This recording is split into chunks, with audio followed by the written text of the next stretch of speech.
তোমাদেরকে তো কথা দিয়েছিলাম লাহিড়ী বাবার আশ্রমের ভিডিওটা ভীষণ তাড়াতাড়ি নিয়ে আসবো, তো নিয়ে চলে এসেছি। নৈহাটি থেকে ব্যান্ডেলের ট্রেনে উঠে ট্রেন থেকে নেবে টোটো করে নিয়েছিলাম, টোটোর ঝাঁকুনি খেতে খেতে চলে এসেছি একদমই আশ্রমের সামনে। আশ্রম তখনও প্রায় বন্ধ ছিল, কারণ আমরা পৌঁছেছি 2টোর সময় আর আশ্রম খোলার টাইম ছিল 3টের সময়। এখানে একটা টোটোতে অদ্ভুত জিনিস লেখা পড়লাম, তোমরা কি লেখাটা কেউ পড়তে পারলে? হ্যাঁ, আপনার সন্তানকে কয়েক মাসের মধ্যেই ডাক্তার করতে চান তো যোগাযোগ করুন। কয়েক মাসে নাকি ডাক্তার হওয়া যায়, ভাবা যায়। এইসব আশেপাশটা ঘুরতে না ঘুরতে কখন 3টে বেজে গেল।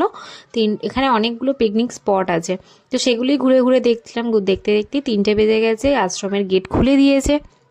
আমরা সবাই আস্তে আস্তে গেট দিয়ে ভেতরে ঢুকতে শুরু করলাম। ছোটোবেলায় কারা কারা এই জিনিসটাতে ঘুরেছো জানিও তো। ইলেকট্রিক মেশিনের ভেতর দিয়ে ঢুকে এখানে ভোলে বাবাকে নমস্কার করে প্রণাম জানিয়ে হাতি দেখে ওদিকে রাজহাঁসরা জল খাচ্ছে, কি সুন্দর দেখতে লাগছে। এত সুন্দর একটা পরিবেশ, এখানে বাগান, চারিদিকে ফুলে ফুল গাছ, এত সুন্দর পরিবেশ। যারাই গেছে তারাই জানো। যারা কারা কারা লাহিড়ী বাবার আশ্রমে গেছো অবশ্যই জানিও। পিতলের মা দুর্গাকে নমস্কার করলাম, এখানে জুতো রাখলাম, আবার 2 টাকা করে জুতো রাখতে হয়, তো জুতো টুতো রেখে আর চারিদিকটা কি সুন্দর একখানা যে পরিবেশ, সত্যি কথা মন মুগ্ধকর যাকে বলা হয়, সেই রকম একটা পরিবেশ নিয়ে এখানে লাহিড়ী বাবার আশ্রমের সামনে চলে এসেছি। বাবা বললো একটা ছবি তুলে দে, বাবার ছবি তুললাম, আমি একটা ভিডিও ফুটেজও নিয়ে নিলাম। এই যে সেই আশ্রম, এত স্নিগ্ধ সাদা মনোরম পরিবেশ, মনটা আপনা আপনি শুদ্ধ হয়ে যাবে যেন এই আশ্রমের সামনে এলে। মনের ভেতর যদি কোনো রকম অশান্তি চলে না, মন্দিরের মানে এই আশ্রমটার সামনে যদি আসো, তোমাদের মন এমনিই ভালো হয়ে যাবে। শান্ত স্নিগ্ধ মনোরম একখানা পরিবেশ, যেখানে তুমি তোমার ফ্যামিলি নিয়ে এসে ভীষণ ভালো একটা কোয়ালিটি টাইম স্পেন্ড করতে পারবে। এইখানে আমার বাগানটা তো এত সুন্দর ভিউটা লেগেছে, কি বলবো। বাগানের সাথে এই আশ্রমের চূড়া ভিউটা অসাধারণ ভিউ, বলে বোঝানো যাবে না। যারা যাবে তারাই শুধুমাত্র ভিউটা উপভোগ করতে পারবে।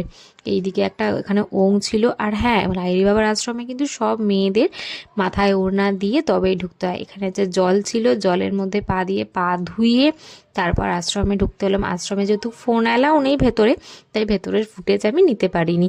তো তোমরা যারা যাবে তোমরা ঘুরে দেখে এসো, ভীষণ সুন্দর। ঘুরে টুরে এবার আমরা বাড়ির দিকে রওনা দেব। তার মধ্যে দেখতে পেলাম এই একটা বাগানের সেই মানে গাছ দিয়ে কেটে করা, এত সুন্দর না, মানে পুরো জায়গাটা তোমাদের কি বলবো, তোমরা যারা যাবে বুঝতে পারবে। এই দেখো কি সুন্দর এই সব জিনিসগুলো করা আছে। তার মধ্যে গোলাপ ফুলের চাষ, অজস্র সুন্দর সুন্দর ভীষণ রকম কালারফুল, কত রকম গোলাপ, পদ্ম, আরও কত কি, সেই সব দেখে ওদিকে ভোলানাথকে টাটা করে আমরা বেরিয়ে পড়লাম বাড়ির উদ্দেশ্যে। শরীর আর চলছে না, কারণ কোন সকালে বেরিয়েছি। তার জন্য খেয়ে নিলাম গরম গরম 1 কাপ চা সবাই মিলে। চাটা খেয়ে আমরা সবাই বাড়ির দিকে রওনা দেব। 2খানা জায়গায় ঘুরতে পেরেছি, 2টো জায়গায় অসাধারণ। আর হ্যাঁ, লাহিড়ী বাবার মন্দির আশ্রমে তোমরা প্লিজ সবাই একবার করে গিয়ে ঘুরে আসো, কারণ আশ্রমটা সত্যিই দারুণ। যারা বাগান ফুল ভালোবাসো তারা তো অবশ্যই যাও, আশ্রমটা ঘুরতেও যাও, বেশ খানিকটা কোয়ালিটি টাইম স্পেন্ড হয়ে যাবে। আমি তো ভীষণ টায়ার্ড বাবা মার কাছ থেকে আর লাহিড়ী বাবার আশ্রম থেকে ঘুরে এসে। চলো আজকের ভিডিওটা এই পর্যন্ত, দেখা হচ্ছে পরের পার্টে। ভালো লাগলে একটা লাইক করে সাবস্ক্রাইব করে দিও। টাটা।